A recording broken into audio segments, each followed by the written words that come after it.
Okay, guys, so today we're going to be talking about body systems um, for the human body. And so let's go ahead and get started. So, the human body has 11 main systems that we'll be talking about.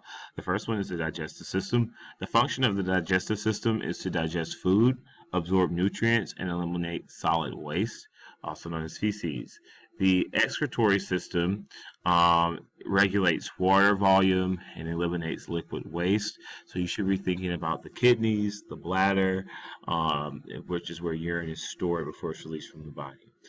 Thirdly, the immune system protects the body against foreign invaders, also known as pathogens or diseases and viruses.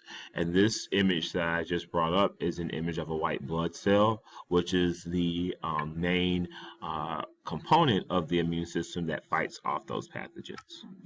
Right, the reproductive system and the endocrine system, they actually kind of work hand in hand. The reproductive system produces gametes, which are sex cells, and supports the developing fetus inside the mother's womb, while the endocrine system sends long-term messages or hormones, which are chemical messages to keep the body in balance or keep the body at homeostasis. All right, so I like to remember that, like hormones keep the body in homeostasis, H and H. Okay, but as you can see, they're connected because of the fact that the endocrine system, the hormones that are released, your testes and ovaries also release hormones of testosterone and estrogen.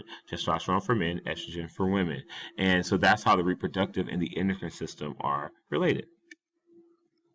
The nervous system sends short-term messages or nerve impulses, and that includes the brain, spinal cord, and all the nerves. So the brain is the main hub for the nervous system, and it sends messages from the spinal cord through the rest of the body. The integumentary system provides an outer layer of protection, and you should be thinking of your hair, skin, and nails.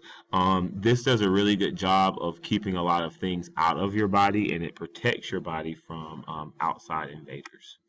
The respiratory system, obviously, that's your lungs, your mouth, and your nose. They exchange gases, which are mainly carbon dioxide and oxygen, between your body and the environment.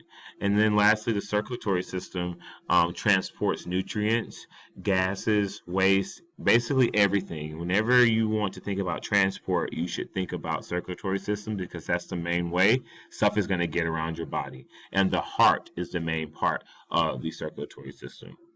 So to break down each of the systems a little more, the digestive system has enzymes, which are found in the mouth and stomach for chemical digestion. Remember, enzymes, they help speed up chemical reactions. Small intestine is where nutrients are absorbed into the bloodstream.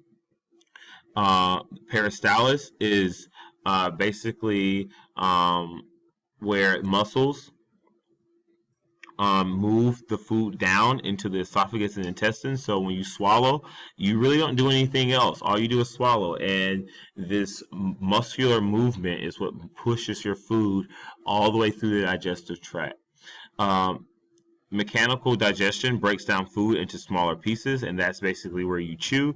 So you're actually moving your mouth to chew your food. That's part of digestion because you're breaking it down into much smaller pieces, which means your body can digest it a lot easier. And chemical digestion breaks down food into chemicals, which is the level that your body needs them to be at for it to be used in your body. The excretory system, you have the kidneys, which filter blood and produce urine.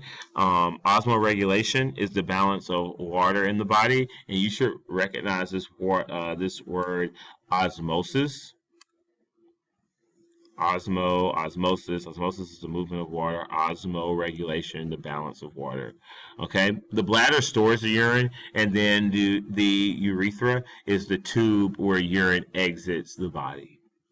Okay, the immune system is your first line of defense. Well, you have several lines of defense, but your first one is your skin, hair, nails, and the mucus in your body, and that's all a part of the integumentary system. So that's once again seeing how two systems work together. Your second line of defense, if a pathogen or disease does get into your body, is a fever or inflammatory response. Specific cells that fight off pathogens in your body would be B cells, and T cells.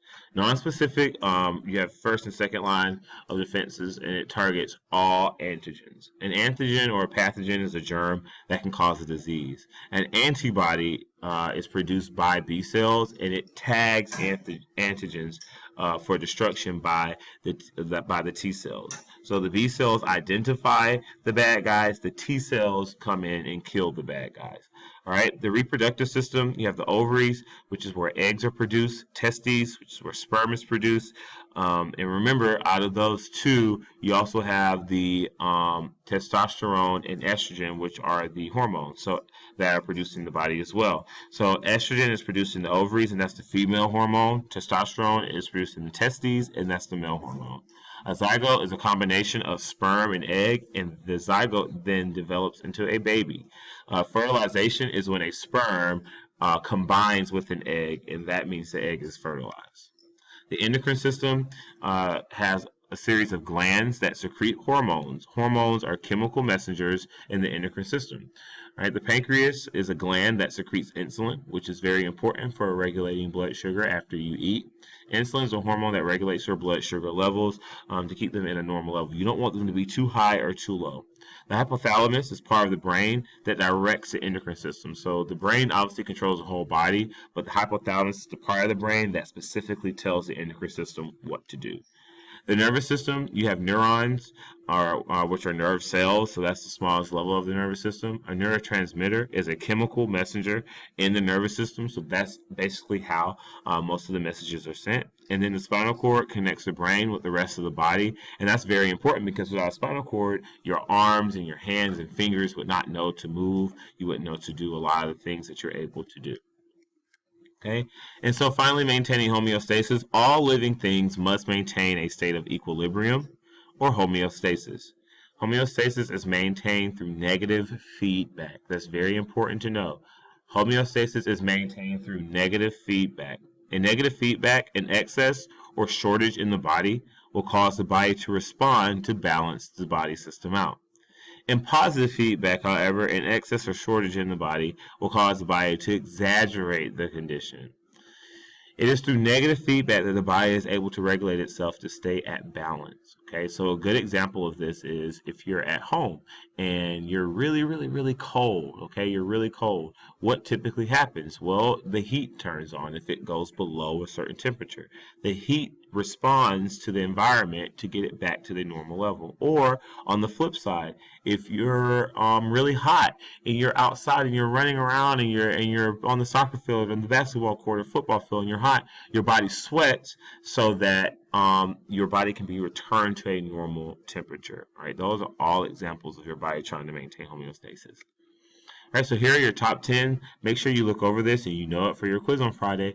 And you are more than welcome to rewatch this video so that you can get a better understanding of body systems.